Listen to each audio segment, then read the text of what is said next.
Are South African men being lured into fighting Russia's war in Ukraine? The Zuma family is at the center of a scandal where the former president, Jacob Zuma's daughter, is accused of tricking a group of men into joining Russia's war in Ukraine. South African police are investigating the claims. President Cyril Ramaphosa's office confirmed it received distress calls from 17 South African men who say they were sent to the frontline in Ukraine without their consent. And in a separate case, 5 others have been arrested on suspicion they were planning to travel to Russia as mercenaries. This is illegal under South African law.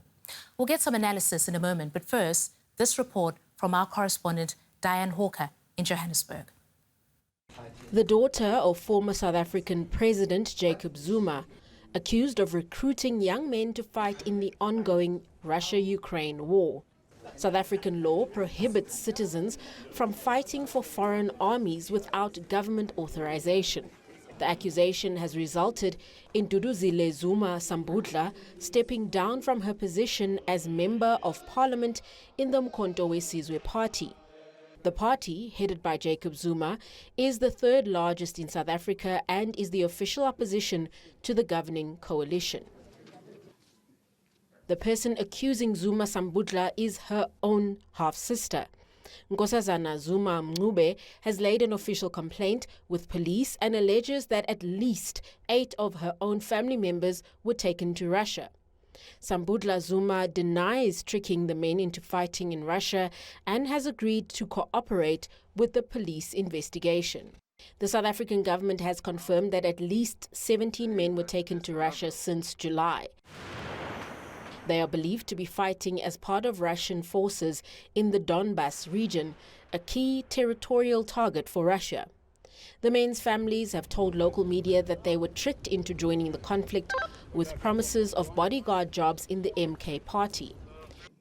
Jacob Zuma has long had ties to Russia, having traveled to the country on several occasions for medical treatment. DW has seen a letter purportedly written by Zuma in which he tries to negotiate the release of the men. In the letter, Zuma says the party facilitated the journey of 18 men to Russia to receive advanced military training. He asked that the men be withdrawn from the combat zone. The party has distanced itself from the scandal.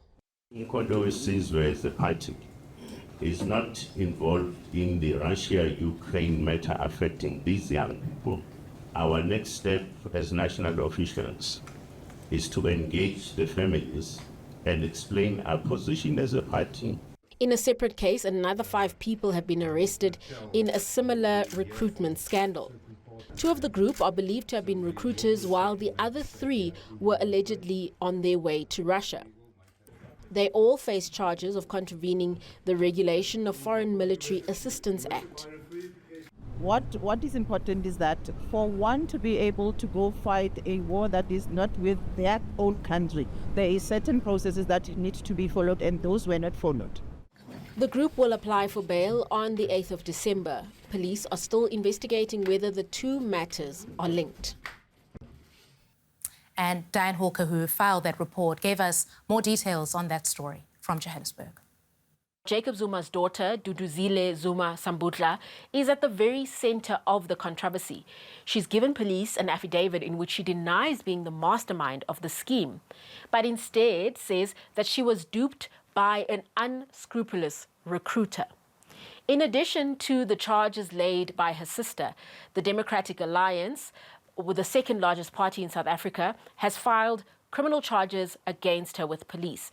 They say that she could have contravened several sections of the Regulation of Foreign Military Assistance Act. The act prohibits anyone from recruiting people into mercenary activity, and it also prohibits anyone from joining or offering military assistance to another state. The offences in this act are punishable by imprisonment, a fine, or both. There are, of course, questions about whether former President Jacob Zuma knew anything about this. In a press conference that he attended on the 28th of November, MK party leaders seem to suggest that they do know the men who traveled to Russia, but said that they would be speaking to their families to clarify the party's position. They wouldn't give any more detail. I asked the MK party about the letter that appears to have been penned by Zuma, and the party said that its position remains unchanged, that it has nothing to do with the matter. To get more of an analytical perspective, we've invited Sanusha Naidu onto the program. She is a foreign policy expert based in Cape Town. Welcome to DW News Africa, Sanusha. I just want to begin by you perhaps telling us about how serious this case is. Good day to you and good day to the viewers. It does take a lot of precedence because it is the implication is that the daughter of Jacob Zuma, who's also a member of the Umkhonto Sizwe party, is being allegedly implicated in this issue around the recruitment of these individuals to Russia. But it's also very serious in a sense that we have a law in South Africa legislated in the 90s where it prevents this kind of foreign recruitment in terms of preventing what has happened in the context of those that were after 94 that went into private armies, private security companies, and then got recruited into different types of activities abroad. So this Foreign Military Act or Foreign Liabilities Act that we have is essentially linked to preventing these kinds of issues happening. What has also transpired in the last couple of days is the resignation of Ms. Dudu Zuma Sambrula from the International Relations Committee in Parliament, and of course, as well as in terms of an MP in Parliament. And that does have big implications because she was in the International Relations Committee, but also being the daughter of the former president. And then, of course, she has 3 siblings that has now basically instituted some kind of legal action against her. And then, of course, today we hear that they've also contacted the head of the International Relations Committee in Parliament to intervene. So it is definitely an issue that has attention and definitely will have eyes on it in the domestic architecture. And Sanusha, to what extent has the former president himself, Jacob Zuma, been involved in this matter? And what can be said about his ties to Russia? Well, we haven't heard much in the media space. I think I don't know whether this issue has actually been ventilated in terms of the response, but I think he's also battling his own legal issues. I mean, one of them being this week, I think it may have been today, that he had to reappear. He's actually challenging a case against him where he's been asked to, by the court ruling, that he has to pay back some of the legal fees because it cannot be transferred to the state to cover his legal costs. So he's actually taking that decision on appeal. So he's got his own legal battles that he's also fighting and trying to navigate through. And of course, you know, we also heard of another resignation in the party of another individual again yesterday. So I think in terms of him and how this response is, it's difficult to extrapolate because we haven't heard that. But in terms of his ties with Russia, I think we kind of assume that he continues to have ties with Russia, but I think this issue now actually takes it out of that kind of ecosystem and ambit. I think this is really about what happens to those 17 and maybe others that have been recruited, and then of course the 4 that were on way to wherever, and they were basically stopped at the international airport in Johannesburg. So these are things I think will probably fall outside of whether that relationship that he has with Russia will kind of underscore whatever comes out of this situation.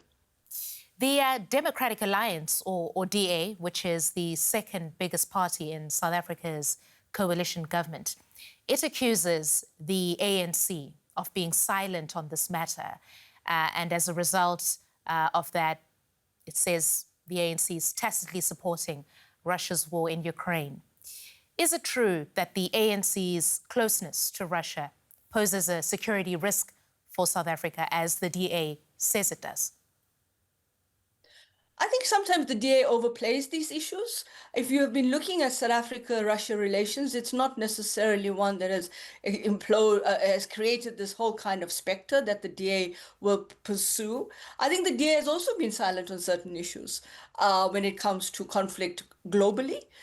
And one could actually then turn the shoe onto the other foot for the DA. So I think we have to be careful on how this plays out. There have been media reports of a number of African nationals from different countries being recruited to fight for Russia in the war in Ukraine. Have you made any observations about Russia's recruitment strategies in Africa and its broader geopolitical ambitions?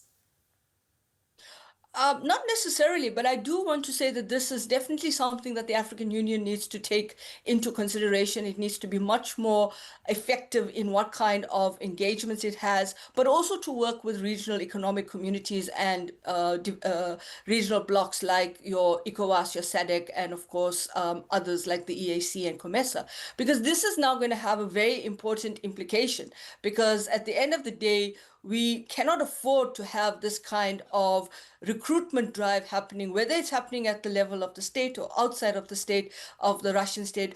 We don't know. But what we need to be much more clear about is what is being done on the African side to actually mitigate these risks. All right. Sanusha, Naidu, much appreciated. Thanks you for your time here on DW News Africa.